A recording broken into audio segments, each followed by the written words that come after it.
నీ pain, back pain, shoulder pain, ఎటువంటి మొండి నొప్పులనైనా తగ్గించే clinic Indo British advanced pain clinic. Kapu Sankshema Sena స్వయంగా హరిరామ జోగయ్య గారి లెటర్ ప్యాడ్ ఆయన సంతకంతో కాపు సంక్షేమ సేన ముగ్గురిని పదవుల నుంచి తొలగించినట్లు ఒక లెటర్ ప్యాడ్ ఆయన వదిలారు. వదులుతూ మేము ప్రెస్ మీట్లో కాపు సంక్షేమ సేన పైన ఏదో వ్యతిరేకంగా మాట్లాడామని, ఆయన మీద ఏదో విమర్శలు చేశామని మమ్మల్ని సస్పెండ్ చేసినట్టు లెటర్ వదిలారు. సరే, ఇప్పుడు వాళ్ళ కొడుకు చేగొండి సూర్యప్రకాష్ గారు వైసీపీలో చేరారు. చేరుతూ మా అధ్యక్షుడు పవన్ కళ్యాణ్ గారి గురించి విమర్శలు చేశారు. పవన్ కళ్యాణ్ గారు ఎవరిని సంప్రదించరని, ఎవరిని అడిగి ఆయన పొత్తు ప్రకటించినాడని, ఆయన ఒంటెట్టు పోలతో పోతున్నాడని, ఆయన సరిగ్గా ఎవరిని సంప్రదించడని, 6 సంవత్సరాల్లో అరగంట కూడా మాట్లాడలేదని విమర్శలు చేసినప్పుడు నేను అడుగుతున్నా, పవన్ కళ్యాణ్ గారు ఎవరిని సంప్రదించి పొత్తు ప్రకటించాలి? 2014లో పార్టీ పెట్టినప్పుడు పవన్ కళ్యాణ్ గారు ఒక్కరే. అప్పటి నుంచి 10 ఏళ్లుగా పవన్ కళ్యాణ్ గారు ఆయన సొంత కష్టార్జితంతో పార్టీని నడుపుకుంటూ వస్తూ ఉన్నారు. ఆయన ఎవరిని సంప్రదించి నిర్ణయాలు తీసుకోవాలి? ఎవరిని సంప్రదించి సీట్లు ప్రకటించాలి? మీరు లేఖలు రాస్తున్నారు. ఎక్కడెక్కడ పోటీ చేయాలి, ఎన్ని స్థానాల్లో పోటీ చేయాలి, ఎవరెవరికి టికెట్లు ఇవ్వాలి, అన్నీ మీరే చెప్తారు ఆయనకి.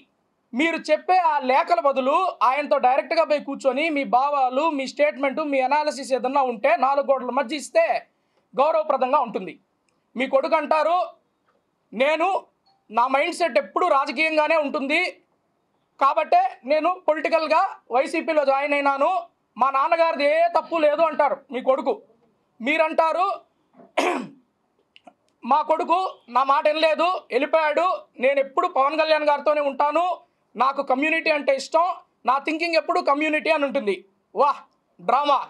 కొడుకు ఒకటి అంటాడు, కొడుకు మిమ్మల్ని సపోర్ట్ చేస్తాడు, మీరు కొడుకుని ఏమనలేరు. మేమేమో మీ ఇద్దరు చేస్తున్నది చూస్తూ మేము ఎంజాయ్ చేయాలా? మాకు క్లారిటీ లేదు ఈ కాపు సంక్షేమ సేన గురించి. ఏదైనా నిస్వార్థంగా ఒక స్టాండ్ తీసుకోండి. మీరు బేషరతుగా పవన్ కళ్యాణ్ గారి మంచి కోసం ఆయన సపోర్ట్ చేస్తూ మీరు ఏ నిర్ణయాలు తీసుకున్నా మాకు సమ్మతం. ఇన్ని రోజులు మేము కాపు సంక్షేమ సేనలో పనిచేసింది కూడా కేవలం జనసేన పార్టీ కోసం. పవన్ కళ్యాణ్ గారిని సపోర్ట్ చేసుకోవచ్చు, ఆ పార్టీని మనము ఈ సంస్థ ద్వారా పనులు చేసుకొని మనం ముందుకు పోవచ్చు అన్న ఒకే ఒక కారణంతో మేము కాపు సంక్షేమ సేనలో ఉన్నాం తప్ప, మాకు ఎప్పటికీ సుప్రీం మా బాస్ పవన్ కళ్యాణే, మా పార్టీ జనసేన పార్టీయే. ఈరోజు మీరేదో యాక్షన్ మా మీద తీసుకో ఉండొచ్చు. ఆ ప్రెస్ మీట్లో మేము ఇప్పటికీ చెప్తున్నాం, మా నాయకుడు కిరణ్ రాయల్ గారు కానీ ఆయన కేవలం సూర్యప్రకాష్ గారి మీద వ్యాఖ్యలు చేశారు. ఆయన పవన్ కళ్యాణ్ గారి గురించి మాట్లాడిన వ్యాఖ్యలకి ఆయన కౌంటర్ ఇచ్చారు. అంతే తప్ప మీరు మమ్మల్ని ఏవో గ్రూపుల్లో మేము కోవట్లు, వైసీపీ కోవట్లు, ఈ కోవట్లు, ఆ కోవట్లు అంటే మా బ్లడ్ జనసేన బ్లడ్. మా ఇంట్లో కొడుకుదొక బ్లడ్, నాదొక బ్లడ్ అట్లా ఉండదు. మా బ్లడ్ జనసేన బ్లడ్, మా బ్లడ్ పవన్ కళ్యాణ్ కోసమే, పవన్ అన్న కోసమే. మేము కాపు కులానికి వ్యతిరేకమనో బలిజలు కాదనో ముద్రేసే ప్రయత్నం కూడా చేయొచ్చు. ఒకటే చెప్తున్నా, శతకోటి బలిజ సంఘాల్లో కాపు సంక్షేమ సేన ఒక సంఘము. మాకు మేము బలిజులం, మేము కాపు సంస్థ, మేము కాపుల్ని గౌరవిస్తాం. కానీ కాపు సంక్షేమ సేన అనే ఒక్క పర్టికులర్ సంస్థ తీసుకున్న స్టాండ్ మాకు నచ్చట్లేదు. అంతేగాని కమ్యూనిటీ పరంగా మేము మిగిలిన అన్ని కమ్యూనిటీని మేము గౌరవిస్తాం, మిగిలిన అన్ని బలిజ సంఘాలని మేము గౌరవిస్తాము. హరిరామ జోగయ్య గారు ఏదైతే కాపు సంక్షేమ సేనని స్థాపించాడో ఆయన అంటే మాకు ఇప్పటికి కూడా గౌరవం ఉంది. బట్ ఏంటంటే ఇక్కడ జరిగింది, వాళ్ళ కొడుకు చేగుండి సూర్యప్రకాష్ గారు కాపు సంక్షేమ సేనని ప్లస్ జనసేనని ఏదో ఒకటి దుమ్మెత్తి పోసి పదవుల మీద వీళ్ళకి ఫస్ట్ నుంచి చూస్తే రాష్ట్రంలో కాపు సంక్షేమ సేన అనే దాన్ని ఒకటి పెట్టుకునేసి మొత్తము గంపగొత్తగా ఈ కాపులు బలిజలను అందరినీ దగ్గర చేర్చుకునేసి మూకుమ్మడిగా మేము రాష్ట్రంలో ఉండే కాపులంతా బలిజలంతా మా వైపు ఉండాలనేసి చెప్పుకోవడానికి కాపు సంక్షేమ సేనని పెట్టినట్టున్నది. ఎందుకంటే పోతూ ఆయన చేగుండి సూర్యప్రకాష్ గారు ఇష్టం వచ్చినట్టు మాట్లాడేసి వెళ్ళాడు. కాబట్టి మేమంతా ఇక్కడున్న కాపు సంక్షేమ సేన ఇంతకుముందు ఉన్న వాళ్ళు కావచ్చు, జనసేన వాళ్ళు కావచ్చు, అందరూ మేము జనసేన వైపే ఉన్నాము. ఏకతాటి పైన పవన్ కళ్యాణ్ గారి కోసమే ఉన్నాము. ఇష్టం వచ్చినట్టు పవన్ కళ్యాణ్ గారిని పోతూ ఏదో ఒకటి మాట్లాడాలా. మీకు వైసీపీలో ప్యాకేజ్ దక్కింది కాబట్టి అక్కడ మీకు ప్యాకేజ్ ముట్టింది కాబట్టి మీరు ఏదో ఒకటి జనసేనని అనేసి పోతే మేము ఊరుకోము. ఖచ్చితంగా మీరు ఈరోజు ఏదో ఒకటి అనేసి మీరు జనసేన నుంచి మీరు అక్కడికి వెళ్ళి మర్యాదగా మీరు వెళ్ళొచ్చు. మీరు కాపులు అని చెప్పుకుంటున్నారు. నిజమైన కాపు అయితే మీరు పవన్ కళ్యాణ్ గారిని అనే అంత స్థాయి ఉందా మీకు? పోతూ మీరు దుమ్మెత్తి పోసేసిపోతారు. మీ కుమారుడు ఈరోజు హరిరామ జోగయ్య గారు ఇమీడియట్గా రెస్పాండ్ అయినాడు. ఆడికి మేము ఆయనకి చెప్పాం, సార్ మేము ఒక ప్రెస్ మీట్లో మాట్లాడాల్సి వచ్చింది, ఇక్కడ ఉన్న జనసేన నాయకులు కొంతమంది మేమంతా కలిసి మాట్లాడినాము, రాబోయే వారం రోజుల పరిస్థితులు బట్టేసి మీరు ఇమీడియట్గా డెసిషన్ తీసుకోవద్దని మీరు చెప్పితే కూడా ఆయన ఇష్టం వచ్చినట్టు ఆయన డెసిషన్లు తీసుకుంటే, అంటే మీరు జగన్ సూర్యప్రకాష్ గారి మీద మీ కన్న కొడుకు మీద మీరు ఏం డెసిషన్ తీసుకున్నారు? ఆయన పోతూ జనసేన మీద పవన్ కళ్యాణ్ మీద ఇష్టం వచ్చినట్టు మాట్లాడేసిపోయాడు. మీరు ఏం డెసిషన్ తీసుకున్నాడు?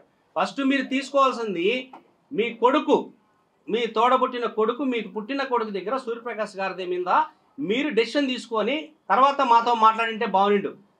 మేము ఇక్కడ మీరు ఇంకోటి గుర్తుపెట్టుకోవాలా, గత సంవత్సరం రోజులుగా కాపు సంక్షేమ సేన కోసము అహర్నిశలు మా జాబులు, మా ఉద్యోగాలు, మా వృత్తి, ఫ్యామిలీస్ అన్నీ పక్కన పెట్టి దాదాపు వేల రూపాయలు వెచ్చించి మా ఫోటోలు కూడా మేము వేసుకోకుండా హరిరామ జోగయ్య గారి ఫోటో ప్లస్ వచ్చేసింది జనసేన పవన్ కళ్యాణ్ గారి ఫోటో వేసుకొని మేము ఇక్కడున్న కాపులు జిల్లా మొత్తము తిరుపతే కాదు చుట్టుపక్కల కాళహస్తి కావచ్చు, కుప్పం కావచ్చు, మదనపల్లి, ఇటు ప్రతి ఒక్క చోట మీటింగులు పెట్టి కొన్ని వేల మందిని మేము కాపు సంక్షేమ సేన ద్వారా మేము అహర్నిశలో కష్టపడినాం. మా మీద మీరు రివెంజ్ తీసుకోవాల్సింది మీరు గంపగొత్తగా మీ కొడుకు తీసుకొని పోయేసి కాపు సంక్షేమ సేనలో మేము ఇంతమంది ఉన్నాం అంతమంది ఉన్నాం రాష్ట్రం మొత్తం మీద కాపుల వైపు ఉన్నామని చెప్పి మీరు ట్రై చేశారు. మీరు ఎమ్మెల్యే సీటు కోసం మీరు అవ్వడానికి కోసం ఇచ్చేసినారు. కాబట్టి ఎవరు ఇక్కడ నీతి నియమాలు పాటించారో మీరు మూకుమ్మడిగా మీరు సస్పెండ్ చేయాల్సిన పనిలా మేమే డిసైడ్ అయిపోయినాం. ఎప్పుడైతే మీ కుమారుడు జనసేన నుంచి ఎప్పుడైతే వెళ్ళిపోయాడో అప్పుడే అర్థమైపోయింది, ఇంకా కాపు సంక్షేమ సేన లేదు, ఏ సేన లేదు, ఒకే సేన జనసేనే ఉంటుంది అని మేము డిసైడ్ అయినాము. కాబట్టి తెలుసుకోండి ఎవరు మంచోళ్ళు. ఇక్కడెవరో కాపు సంక్షేమ సేనలో తిరుపతిలో ఉన్న వ్యక్తులు కొంతమంది మిమ్మల్ని ఏదో చేసి మా మీద ఉసిగొల్పి మా మాటలు ఏదో వక్రీకరించి మీకు కొన్ని పేపర్ల రూపంలోనో కొన్ని పోస్టులు చేసి మీకు పంపించారు. బట్ అదంతా అవాస్తవం. కష్టపడింది మేము కాపు సంక్షేమ సేన కోసం అహర్నిశలు. అది గుర్తుపెట్టుకోండి హరిరామ జోగయ్య గారు.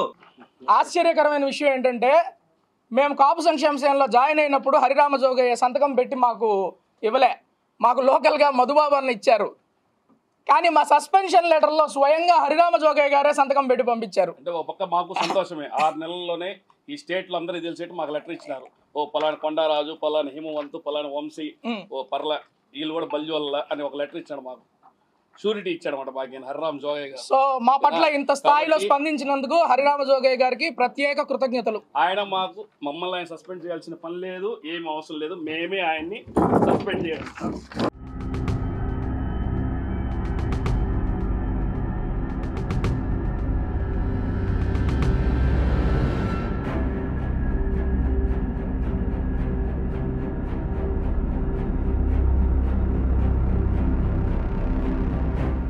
మరిన్ని వీడియోస్ కోసం ఛానల్ ని సబ్స్క్రైబ్ చేయండి, లేటెస్ట్ అప్డేట్స్ కోసం వాట్సాప్ ఛానల్ ని ఫాలో చేయండి అండ్ లింక్ డిస్క్రిప్షన్ లో ఉంది.